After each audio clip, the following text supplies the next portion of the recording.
মধ্যপ্রাচ্যে চলমান সংঘাত পাল্টে দিচ্ছে যুদ্ধের রণকৌশল। যুক্তরাষ্ট্র ইসরায়েলের আগ্রাসনের জবাবে কোনো স্থলবাহিনী না পাঠিয়ে নিখুঁত টার্গেট করে ইরানও চালাচ্ছে হামলা পাল্টা হামলা। যুদ্ধের সেই আঁচ লেগেছে এবার বাংলাদেশেও। এবার শত্রুপক্ষের হামলা থেকে বাংলাদেশের আকাশসীমা সুরক্ষিত রাখতে অত্যাধুনিক আকাশ প্রতিরক্ষা ব্যবস্থা কিনতে সরকারকে। अस्सलाम वालेकुम जी, welcome back to my channel. Hope आप सब बिल्कुल ठीक ठाक होंगे। मेरा नाम सुहैन है, आप देख रहे हैं स्माइल एक्सेस बंगला। यहाँ पे जी बांग्लादेश डिफेंस सिस्टम बाय करने जा रहा है और यहाँ पे बाकायदा लीगल नोटिस भी मिल चुका है। बांग्लादेश को अपनी डिफेंस पावर तो बांग्लादेश कॉन्टीन्यूसली बढ़ा रहा है, लेकिन यहाँ पे बांग्लादेश को जिस चीज़ की इस टाइम पे अशद ज़रूरत है वो है एक डिफेंस सिस्टम। यहाँ पे हर एक कंट्री के लिए डिफेंस सिस्टम जो है वो बहुत ज़रूरी है। इसी तरह बांग्लादेश जो है ये डिफेंस सिस्टम बाय करने जा रहा है। पहले आप लोग सारी रिपोर्ट शेयर करेंगे। बहुत अहम किस्म की रिपोर्ट है। ऑलरेडी बांग्लादेश की डील भी चल रही है चाइना, टर्की और रशिया वगैरह से। बांग्लादेश जो डिफेंस सिस्टम है वो बाय करने का ऑलरेडी जो स्टेप है वो ले चुका है।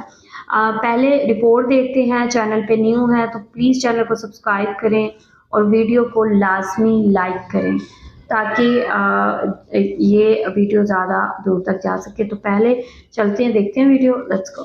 মধ্যপ্রাচ্যে চলমান সংঘাত পাল্টে দিচ্ছে যুদ্ধের রণকৌশল। যুক্তরাষ্ট্র ইসরায়েলের আগ্রাসনের জবাবে কোনো স্থলবাহিনী না পাঠিয়ে নিখুঁত টার্গেট করে ইরানও চালাচ্ছে হামলা পাল্টা হামলা। যুদ্ধের সেই আঁচ লেগেছে এবার বাংলাদেশেও। এবার শত্রুপক্ষের হামলা থেকে বাংলাদেশের আকাশসীমা সুরক্ষিত রাখতে অত্যাধুনিক আকাশ প্রতিরক্ষা ব্যবস্থা কিনতে সরকারকে আইনি নোটিশ পাঠানো হয়েছে। বিএনপি নেতৃত্বাধীন সরকার কি সেই নোটিশে সাড়া দেবে? বিস্তারিত শেখ ফরিদের রিপোর্ট।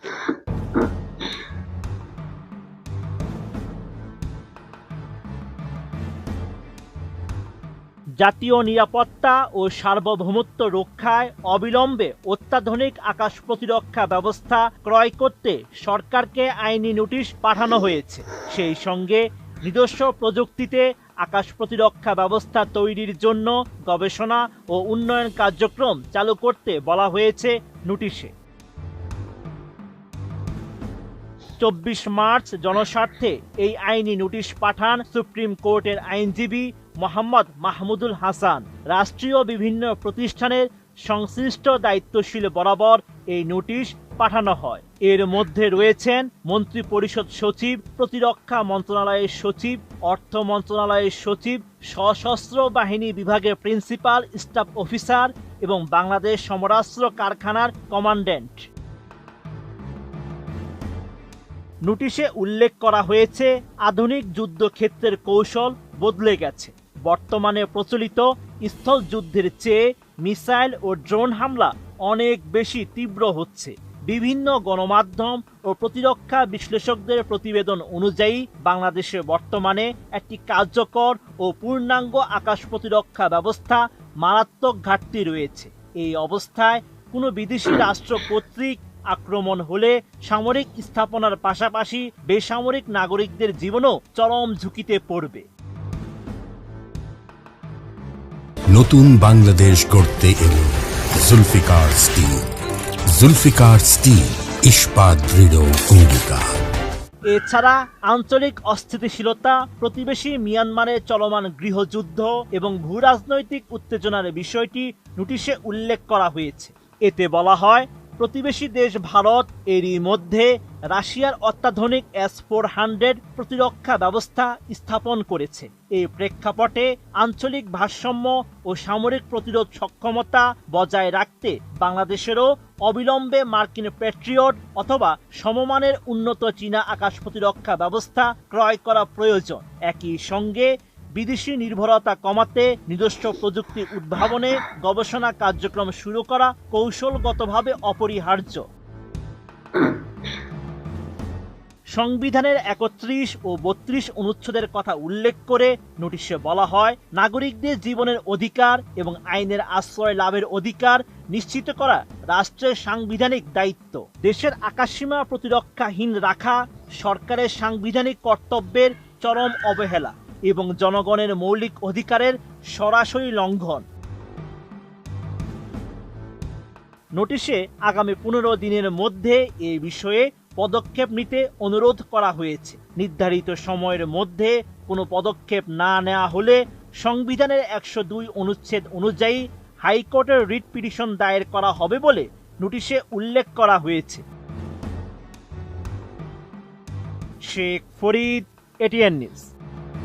ओके जी, ये रिपोर्ट आप लोगों ने देखी है। यहाँ पे जी ये लीगल नोटिस दिया गया है बाकायदा बांग्लादेश के एक लॉयर हैं उनकी जानिब से, और ये कहा गया है कि अभी बांग्लादेश को फॉरमोस्ट ठीक है फर्स्ट एंड फॉरमोस्ट बेसिस पे राइट नाउ अर्जेंट बेसिस पे बांग्लादेश को डिफेंस सिस्टम की ज़रूरत है और इसको फौरी तौर पर बाय किया जाए।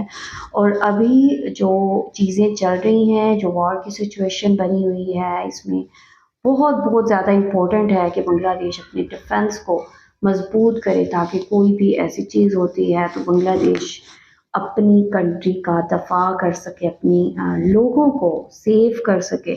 सो डिफेंस सिस्टम होना इज़ वेरी इम्पोर्टेंट। लाइक यहाँ पे S-400 डिफेंस सिस्टम बाय करने की बात हो रही है, और यहाँ पे इसको बाय करने के लिए ऑलरेडी स्टेप भी लिया जा चुका है। इससे पहले मैंने बताया कि ऑलरेडी बांग्लादेश जो है काफ़ी सारे डिफेंस जो एग्रीमेंट्स हैं उनके ऊपर साइन कर चुका है, काफ़ी सारी डिफेंस डील साइन कर चुके हैं, और इन्हीं डिफेंस डील्स में बांग्लादेश ने डिफेंस सिस्टम भी बाय करना है। लेकिन अभी फौरी तौर पे डिफेंस सिस्टम को बाय करेगा बांग्लादेश। इंशाल्लाह आप लोगों के साथ कोई न्यू अपडेट होगी तो वो भी शेयर करेंगे। आप लोग क्या कहेंगे इस हवाले से, आप लोगों का क्या कहना है, जो भी कहना चाहते हैं लाजमी बताएं कमेंट सेक्शन में। वीडियो को लाइक शेयर लाजमी करें, अपना ख्याल रखें, अपने शेयर का भी। Will see you till then, take care, हाफिज़। बहुत ज़्यादा इम्पोर्टेंट है कि बांग्लादेश अपने डिफेंस को मजबूत करे, ताकि कोई भी ऐसी चीज़ होती है तो बांग्लादेश अपनी कंट्री का दफा कर सके, अपनी लोगों को सेव कर सके। सो डिफेंस सिस्टम होना इज़ वेरी इम्पोर्टेंट। लाइक यहाँ पे S-400 डिफेंस सिस्टम बाय करने की बात हो रही है, और यहाँ पे इसको बाय करने के लिए ऑलरेडी स्टेप भी लिया जा चुका है। इससे पहले मैंने बताया कि ऑलरेडी बांग्लादेश जो है काफ़ी सारे डिफेंस जो एग्रीमेंट्स हैं उनके ऊपर साइन कर चुका है, काफ़ी सारी डिफेंस डील साइन कर चुके हैं, और इन्हीं डिफेंस डील्स में बांग्लादेश ने डिफेंस सिस्टम भी बाय करना है। लेकिन अभी फौरी तौर पे डिफेंस सिस्टम को बाय करेगा बांग्लादेश। इंशाल्लाह आप लोगों के साथ कोई न्यू अपडेट होगी तो वो भी शेयर करेंगे। आप लोग क्या कहेंगे इस हवाले से, आप लोगों का क्या कहना है, जो भी कहना चाहते हैं लाजमी बताएं कमेंट सेक्शन में। वीडियो को लाइक शेयर लाजमी करें, अपना ख्याल रखें, अपने शेयर का भी। Will see you till then, take care, हाफिज़।